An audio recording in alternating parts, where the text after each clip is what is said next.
Bienvenue sur l'Arbre des investissements, la chaîne où l'on apprend à faire fructifier son argent intelligemment et durablement. Aujourd'hui, on va parler d'un sujet concret, motivant et qui peut littéralement changer votre rapport à l'argent. Comment obtenir 1 000 € par mois grâce aux dividendes boursiers? Est-ce vraiment possible? Combien faut-il investir? Sur combien de temps?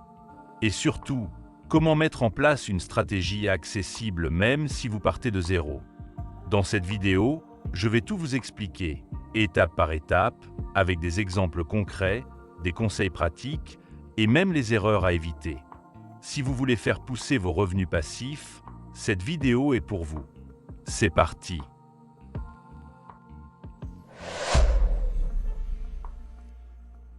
Commençons par la base.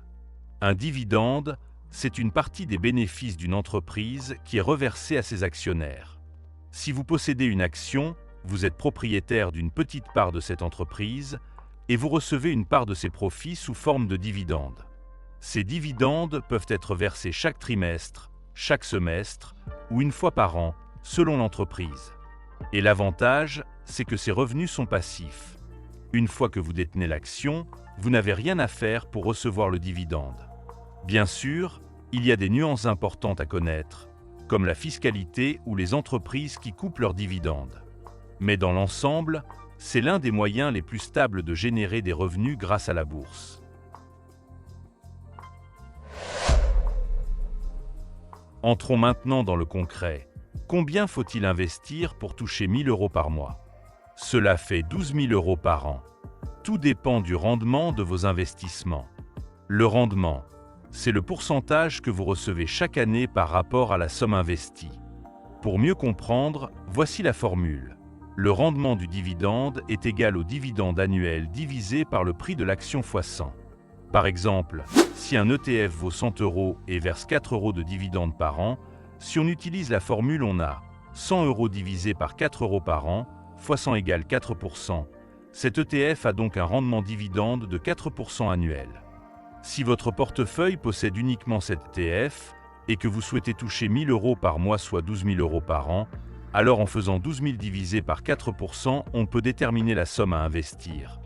Ici, il faudra 300 000 € investis. À 6% de rendement, ce chiffre tombe à 200 000 €. Ces chiffres peuvent sembler élevés, mais ne vous découragez pas. On n'a pas besoin de réunir cette somme du jour au lendemain.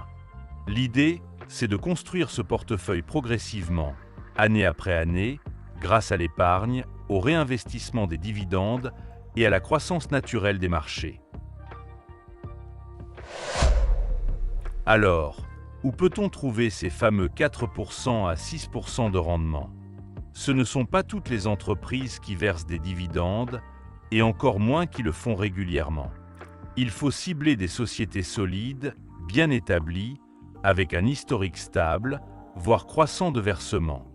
Parmi les secteurs intéressants, l'énergie, les télécoms, certains géants du web, les sociétés immobilières cotées ou certains ETF à dividendes qui regroupent plusieurs sociétés. L'idée est de construire un portefeuille équilibré avec différentes entreprises de secteurs variés pour limiter les risques.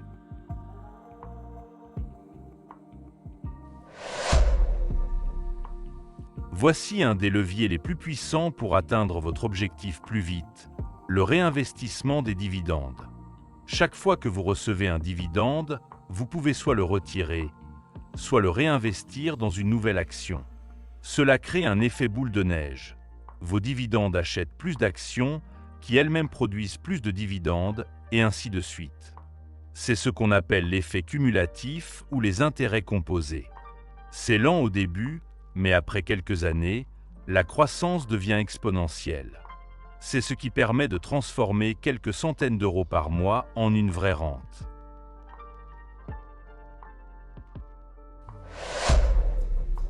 Beaucoup de gens pensent qu'il faut être riche pour investir en bourse. C'est faux. Vous pouvez commencer avec 50, 100 ou 200 € par mois. L'important, c'est la régularité. Exemple.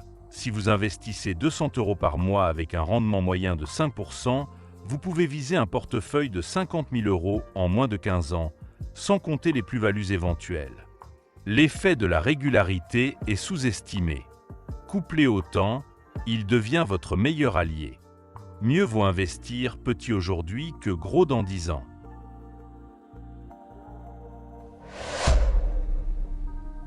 Maintenant, parlons outils. Pour investir, vous avez deux principaux types de comptes. Le PEA, plan d'épargne en actions, idéal pour les actions européennes, avec une fiscalité avantageuse après 5 ans.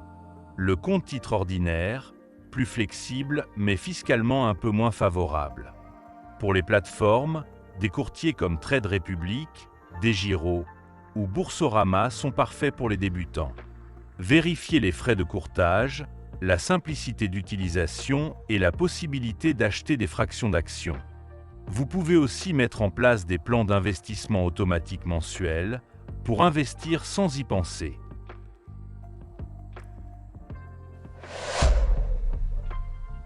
Attention, investir comporte toujours des risques. Une entreprise peut réduire ou supprimer son dividende. Les marchés peuvent chuter. Des erreurs de sélection peuvent coûter cher. Il est donc crucial de diversifier votre portefeuille, de suivre l'actualité économique et de ne pas investir dans une seule entreprise. Évitez aussi les rendements trop beaux pour être vrais. Un dividende à 10% peut cacher une entreprise en difficulté. Ce que peu de gens disent, c'est que la bourse récompense la patience. Vous ne deviendrez pas rentier du jour au lendemain. Mais si vous êtes discipliné, régulier et que vous réinvestissez vos gains, les résultats sont spectaculaires avec le temps. En 5 à 10 ans, vous pouvez bâtir une vraie rente, capable de couvrir vos dépenses, de financer un projet ou même de vous offrir la liberté de choisir votre rythme de vie. Voilà, vous avez maintenant tous les éléments pour construire un portefeuille de dividendes solides. Est-ce que c'est facile? Pas vraiment. Est-ce que c'est accessible? Oui, à condition d'être discipliné et patient. Commencez petit, formez-vous, réinvestissez et surtout, commencez aujourd'hui. Si cette vidéo vous a plu, abonnez-vous à l'Arbre des investissements, laissez un like et dites-moi en commentaire. Combien visez-vous par mois en dividendes? On se retrouve très vite pour d'autres stratégies, ici sur la chaîne. À bientôt.